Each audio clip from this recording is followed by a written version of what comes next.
Estamos de volta aqui no Matina, nesse bloco que nós vamos conversar com uma pessoa muito importante, que é o doutor Eudes Pinheiro, que está conosco nessa manhã de segunda-feira. Bom dia, doutor, tudo bem? Bom dia. Muito obrigada por ter aceitado o convite, por estar aqui para nos sanar algumas dúvidas e conversar sobre esse assunto que é muito importante. Perfeito, prazer que está por aqui. Prazer todo meu. Doutor, primeiro eu separei umas 10 perguntas.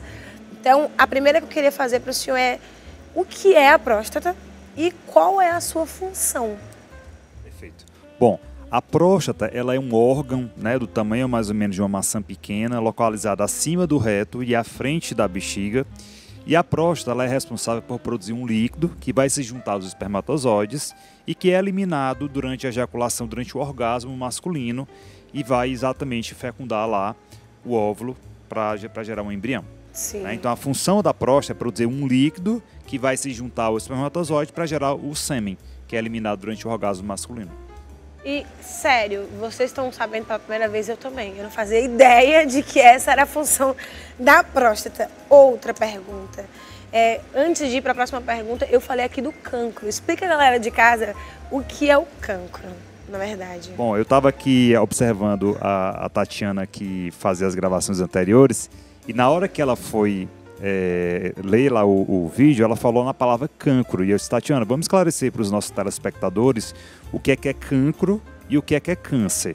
Na verdade, quando a gente fala na palavra cancro, nós temos o cancro duro, que nada mais é do que sífilis, que realmente é uma doença altamente incidente na população atualmente, né? E existe o cancro mole, que é outra IST. IST, para quem não sabe o nome, é infecção sexualmente transmissível, que também é uma infecção contraída por uma relação sexual desprotegida, que também é muito comum nos nossos consultórios. E a palavra câncer, que é exatamente um tumor maligno no caso da próstata. Então, eis a diferença, tá, gente? Prometo não cometer mais este erro. Próxima pergunta, doutor. O que faz com que as células tumorais se desenvolvam na próstata?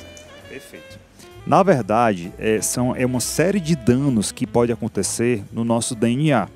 Né? Então, hoje em dia, a gente tem, não se sabe ao certo o motivo pelo qual elas acontecem.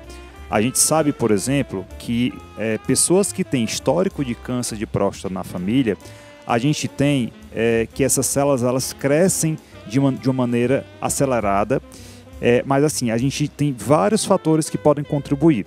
Então, o fator genético é um fator associado, a raça é outro fator associado, a obesidade é outro fator associado. Então, é um crescimento desgovernado dessas células, um crescimento defeituoso, que geralmente é por um defeito lá no nosso DNA, um defeito lá nos genes, né? Então, na verdade, existem genes que são responsáveis pela apoptose. A apoptose, ela é um fenômeno, né, de destruição celular, que no caso das pessoas que desenvolvem câncer, esse fenômeno ele está alterado.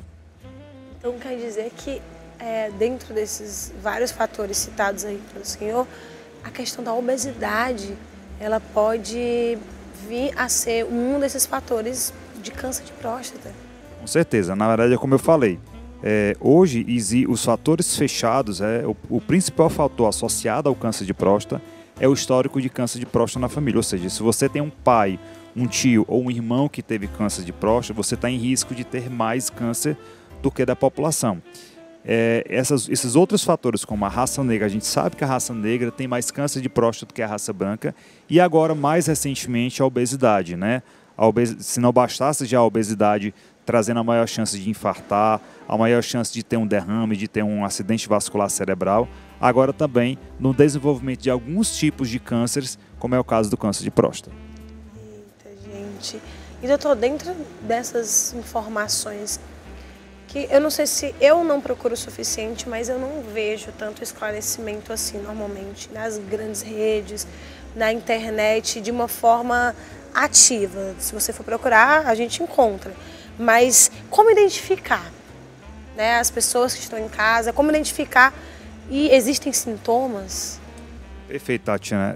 Realmente, hoje a gente vive num mundo digital, um mundo de redes sociais, mas realmente a informação ainda não é acessível a todo mundo, né? Então, assim, é importante exatamente ter esse tipo de atitude que vocês estão tendo, realmente de esclarecer para a população que é importante a gente buscar a prevenção.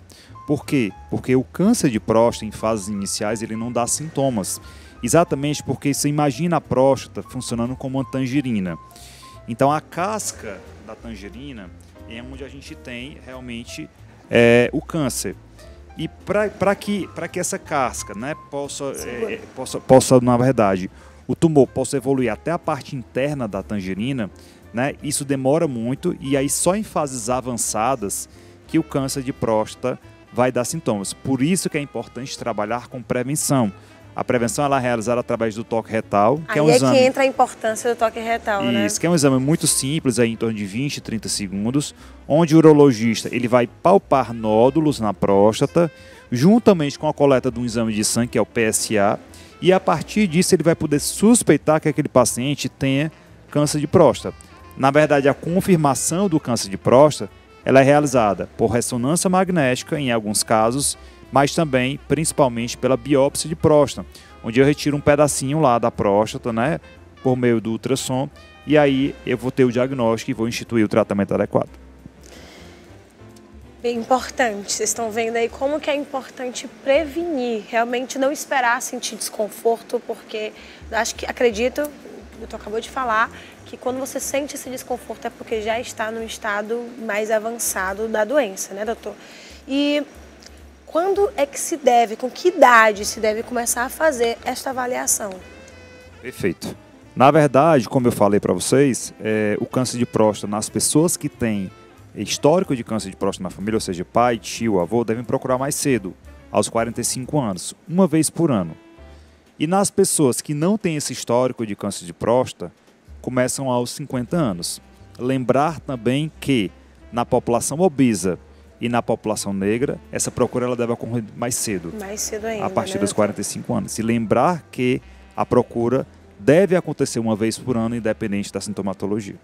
Então, é prevenir, o segredo é esse. Existem alimentos, doutor, tirando todas essas patologias, essas questões que o senhor nos trouxe, existem alguns alimentos, porque a gente sabe que hoje a gente está no mundo da conserva, desses alimentos mais rápidos, digamos assim, e isso não traz benefícios para a saúde. Bom, na verdade não existe nada fechado, né?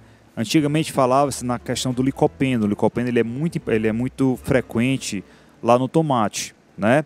Mas hoje a gente sabe que uma alimentação balanceada, rica em vegetais, rica em verdura, rica em uma quantidade adequada de proteína, ele vai prevenir contra diversas doenças e também contra diversos tipos de câncer. Então não vai ser só um alimento específico que você vai comer que vai prevenir. Vai ser todo o contexto de uma dieta equilibrada e balanceada. Mesmo tendo essa não tanta divulgação dessas informações, é falado, o Novembro Azul está aí, então quando chega no novembro, que não é só em novembro que você tem que se atentar para isso, mas é importante, foi muito importante a criação deste mês para essa prevenção, mas mesmo assim, doutor, muitas pessoas têm, muitos homens principalmente, têm preconceito. Por que desse preconceito, esse tabu tão grande com o exame do toque? Na verdade, principalmente quando se fala aqui de Nordeste, de Ceará, sim, se existe muito esse tabu em cima do toque retal, de que a masculinidade do homem vai ser perdida porque ele faz esse exame sim, do toque retal. Quando na verdade é um exame extremamente simples, rápido, indolor, em torno de 20 a 30 segundos e que não vai de maneira alguma mexer com o grau de masculinidade desse homem. É importante que se desconstrua isso, porque eu sei de histórias de senhores que se negaram a ir para o médico e faleceram de câncer por conta desse tabu. Então, eu digo para você, homem que está em casa, nós mulheres fazemos as visitas aos ginecologistas de forma frequente. E isso tem que ser também colocado na sociedade masculina para que parem de morrer o sexo masculino, os homens, de uma forma geral, fisicamente, que parem de morrer por conta de bobagens da cabeça de vocês. Muito menos homem é ser preconceituoso, muito menos homem é ser agressivo e outras questões que a gente pode trazer aqui depois. Então, não deixe que o burburinho das pessoas que não estão bem informadas entrem na sua cabeça e aí alterem a sua consciência, tá bom? É importante que você se atente. Outra coisa, doutor, dentro da família, tem muita gente assim, mais velha que nunca fez, que nunca foi ao médico, quem procura acha, não vou não sei o que, não sei o que. Como tentar convencer estas pessoas sem ser um tanto quanto invasivo? Na verdade, assim, existe você procurar um profissional adequado que te acolha, porque, na verdade, quando um paciente chega no meu consultório, ele não chega só para fazer o exame da próstata, ele chega para cuidar da saúde de um modo geral. Então, além de uma próstata, existe um ser humano ali por trás daquela próstata, que tem sentimentos, que tem outros problemas. Então, eu sempre acolho muito bem esse paciente e procuro investigar não só alguma queixa relacionada à próstata, né? E, na verdade, depois que acontece esse acolhimento, o exame ele acaba sendo secundário, ele acaba sendo uma parte pequena da consulta em cima de tudo que vai acontecer. A gente sabe que, infelizmente, no Sistema Único de Saúde, isso não é possível e existe uma demanda de pacientes muito grande para uma pequena quantidade de profissionais, mas no serviço privado a gente já consegue encontrar médicos realmente mais humanos, mais capacitados para que esse exame se torne menos doloroso e que se torne realmente algo que seja impactante na saúde masculina.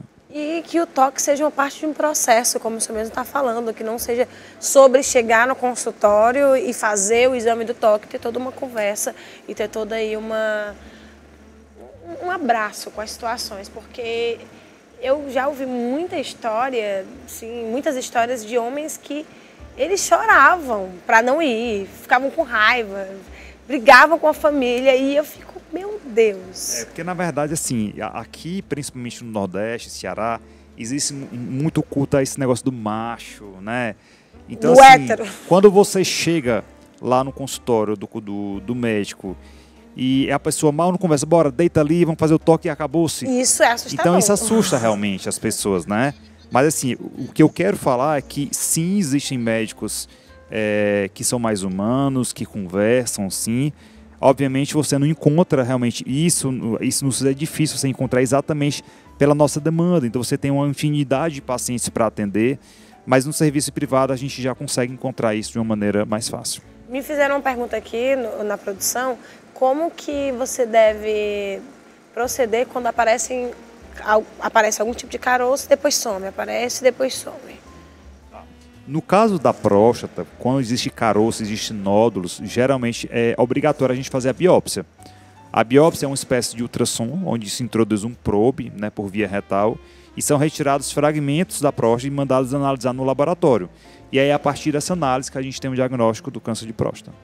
Então, tem que prevenir. Se aparece um caroço e some, é óbvio que a gente precisa de acompanhamento. Nesse caso, é muito importante que se tenha. Doutor, a gente chama ali de câmera do amor, câmera 2. Na câmera 2, eu gostaria que o senhor ficasse à vontade, fizesse convite e reforçasse as suas palavras para os nossos telespectadores. Perfeito. Gente, é importante lembrar que o mês de Novembro Azul, ele não é só um mês para diagnóstico e conscientização à procura do urologista, né, diagnóstico precoce do câncer de próstata. É importante que esse mês o homem se conscientize a procurar o cuidado com a saúde de um modo geral, né? Na verdade, foi colocado que esse mês do Novembro Azul é algo importante para a gente se conscientizar que se a gente diagnosticar mais cedo esse câncer de próstata, a gente vai ter maiores chances de cura. Mas dizer que a procura ao urologista deve ser anualmente. Então escolhe um mês do ano e pega aquele mês para que você cuide da sua saúde, mas não só da próstata, que você cuide do seu peso, que você cuide do seu estresse, que você cuide do seu sono, que você cuide do seu humor, que você cuide de sua saúde de um modo geral. E trabalhar sempre com a questão da prevenção. É isso. Importantíssimo. Muito obrigada, doutor, pela presença. Espero Eu que agradeço. Você volte mais vezes para a gente conversar mais sobre esse assunto de uma forma mais profunda.